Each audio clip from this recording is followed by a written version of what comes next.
Smartphones are constantly at risk of damage. This video explores the differences between Ceramic Shield and Gorilla Glass Victus to see how they protect your screen. While Corning manufactures both materials, they serve different ecosystems. Apple utilizes Ceramic Shield, while many Android manufacturers opt for Gorilla Glass Victus. Your phone faces two primary daily threats: the impact of drops from gravity and the scratches caused by items in your pocket. Modern glass technology must account for both. Gorilla Glass Victus uses an ion exchange process where large potassium ions replace smaller sodium ions. This creates compressive stress in the glass, enhancing its overall durability. Ceramic Shield takes a different approach by embedding ceramic nanocrystals. This interlocked structure is designed to deflect deep cracks and prevent the glass from shattering entirely. Both materials are engineered to survive severe falls.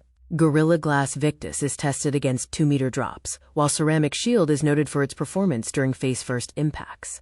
When it comes to scratch resistance, both glasses face challenges from common materials. Most everyday pocket grit contains minerals that can cause microabrasions at a Mohs hardness level of 6. This scorecard highlights the key differences. While their scratch resistance is similar, they use different compositions and have evolved to prioritize different types of drop protection.